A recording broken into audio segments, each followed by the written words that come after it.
Hello, everyone. Welcome to New Gen Politics. So, Piers Morgan continues to crash out about the Kanye West situation, even going so far as to post this very aggressive clip. But the trouble is, Ye, it's not all love, is it? It's actually all hate. It's hate towards everybody, including your family, your ex-wife, towards Jewish people, towards other black people, towards other rappers, towards pretty much anyone you can think of. You've become a hate machine, fueled on social media because you have 32 or 33 million, as you corrected me, followers, amplifying everything you say, all this vicious sentiment to a vast audience. And that is wrong. Elon Musk should remove you from X. He should deplatform you. And to those who say, well, you platformed it, I did, because he's not being held to account properly on X. He's getting away with this, and it is amplifying his message. Now, if Ye wants to have a proper interview with me about all this, I will do that. But if he wants to play silly games, then he can swing for it. But yeah, if you want to sit in front of me, Ye, get on a plane, come to London, come to my studio, and let's do this man to man, face to face. And you can be held accountable. So, yeah, the number one question here is, why did you platform him? Oh, well, he's not being held accountable. Who's holding him accountable? Who needs to? Why should we? This is freedom of speech. Kanye can say whatever he wants. That's the reality. But Piers wants to police speech. Even though he has a show called Piers Morgan Uncensored, he wants to police speech. And he keeps inviting Kanye on. Now he even says he wants to meet with him face to face again. Of course, the cameras will be rolling. We need those ratings, of course. But who is Piers to say what speech needs to be censored and what not? And this line of like, he needs to be held accountable. It's like, no, it's just people have forgotten that if you do not like something, you can just ignore it. Really. You don't have to cancel somebody. You don't have to threaten them. You don't have to deplatform them. You don't have to debank them. You can just not listen to them. The problem is people are listening to him. They're listening to an idea that Piers doesn't like. And that leaves basically two options. Either one, Kanye's making valid points, or two, everybody listening to him is so dumb that the second Kanye says something, automatically they just believe it instinctually. And Piers refuses to say either of those things. But at the same time, he wants to say that, oh, well, it's our responsibility to go and like deplatform him. I'm calling on Elon Musk to deplatform Kanye. It's like, no, this is the free marketplace of ideas. If an idea is bad, then people are not going to pick it up. And if you're trying to like police speech, that's a problem. And I think this is leading more credence to this idea. Is like the Jewish thing you're not supposed to mention, you're not supposed to talk about at all. You can't say they have an inordinate amount of power or control over the media. But the second you say that, they try to deplatform you, ban the speech. They just tried to pass a bill in Congress saying you can't boycott Israel. You can't, they want to pass anti-Semitism laws where you can't make fun of Jewish people. That's, against freedom of speech. And so there's this whole like line between what can you say about Jews that you can't about everybody else. Like they can about everybody else. You can say certain things about everybody else that you can't say about Jews. Kanye says those things. Whether he's right or not, that doesn't matter. That's not how free speech works. You're allowed to be wrong in public. That's what free speech is you can be wrong. You can have terrible ideas. But at the end of the day, you're free to say that. And if people pick it up, that's on them to do. But you trying to go in and deplatform him specifically only because it's one point you don't like, somehow it's also giving credence to those ideas. He says Jews run the media and they hate when you say stuff about anti-Semitism. They're like, we're going to prove how much we don't run the media by trying to cancel you, shut you down. So people are seeing this and it's making things worse for them. It's every time they like get really histrionic about this like anti-Semitism stuff and try to like shut it down and like control it and make laws about it, it makes it worse. I mean, look at the Dave Portnoy thing that just happened, where some kids hold up an F the Jews sign. The proper adult response would be, I'm going to fire these people, I'm going to ban them from my club, and we're going to leave it at that. That's the natural consequence. No, he's got to say, I'm going to go after you. I'm going to go after your families. I'm going to make it my life's mission as a grown adult to ruin the lives of a bunch of children. And I'm going to send you to Auschwitz for re-education under duress. He's like, well, they agreed to it. It's like, yeah, because you kind of proverbially held a gun to their head and said, I will ruin your life unless you do what I want.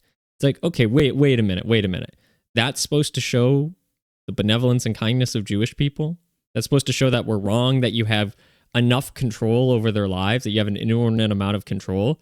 But wait a minute, you just said you have enough power to ruin their lives. So shouldn't I be skeptical of you and what you want? And it's like they just make the situations worse for themselves. And I've seen a lot of Jewish people actually come out and denounce people like Dave Portnoy, people like Rabbi Shmuley, because they make them look bad when they freak out like this. Now, Piers Morgan is not Jewish, but he's very, very much defending Israel and Zionism. He's very much going all in on, like, we need to censor anybody who's anti-Semitic.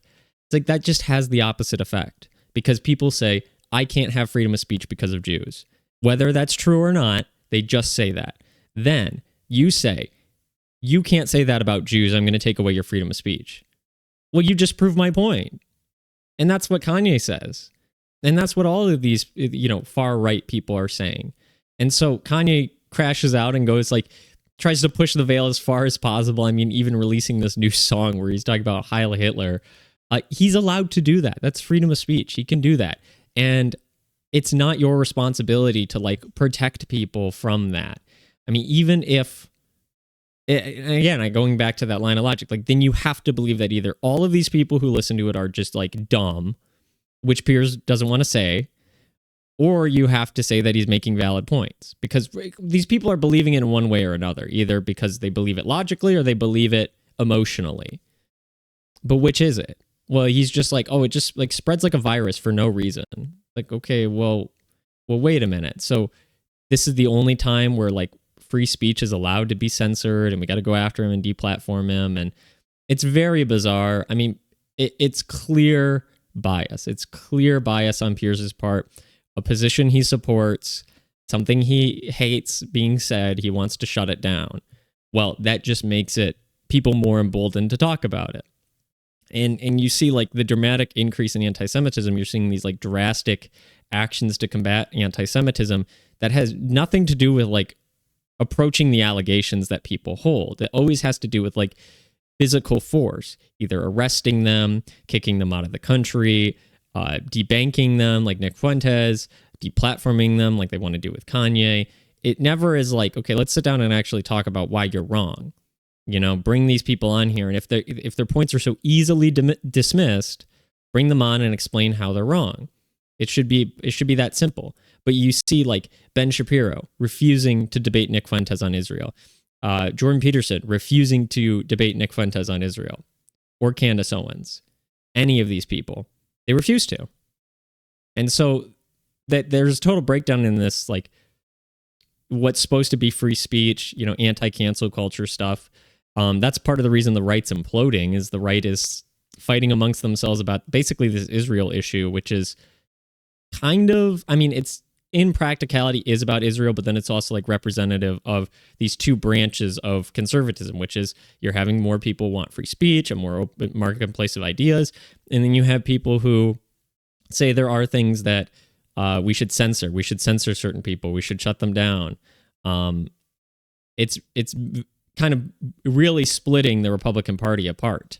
But I think in no way is what Piers Morgan doing or saying here is going to actually either A, benefit Jewish people, or B, benefit anybody, or freedom of speech in general. I think what he's doing is going to have the inverse effect of what he wants. And it's quite bizarre of him. He says he wants free speech, except for this one issue. So usually when there's something like this one exception, there's something to look into there.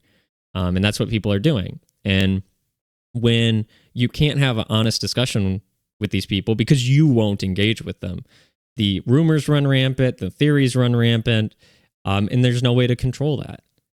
And you think the only way to control it is with, like, force, and that just makes it worse. It just goes underground. That's what it did for the last several decades is like people have still been saying this stuff. They just haven't been saying it in the open until now because it was just underground. Like people have always been talking about, Jews having an inordinate amount of control in our society and our like ties to Israel. And now it's mainstream again. But the more you try to shut it down, the more people realize and the more mainstream it goes. So I think the way they're engaging with this is wrong. If their goal is to actually stop anti-Semitism, they should stop threatening children. They should stop trying to send people to Auschwitz. They should stop trying to cancel people on only one specific issue. They should stop trying to make laws about it. What they need to do is engage with it and explain from their perspective why it's wrong. But they won't engage with it at all. And Piers falls right into that camp. Shut it down, shut it down, shut it down. So that's my thoughts on this. I think it's silly. I think Piers is kind of really hurting his reputation here. This is not me advocating for Kanye or anything like that. I'm just saying, like, if you want freedom of speech, you got to have freedom of speech. And as soon as you say there's the one room in the house you can't go into, where do people want to look? They want to look in that room. That's all you're doing is you're creating like the allure of like mystery, and it doesn't really benefit anybody in that circumstance. So that's my thoughts on this. If you like the content, if you made it all the way through the video, let me know what you think down in the comments below. Do you think Piers is right for saying this, or do you think we should deplatform Kanye? Do you think we should deplatform other people? Let me know all that down in the comments below. I'm very interested in hearing different people's perspectives on this. So thank you for watching.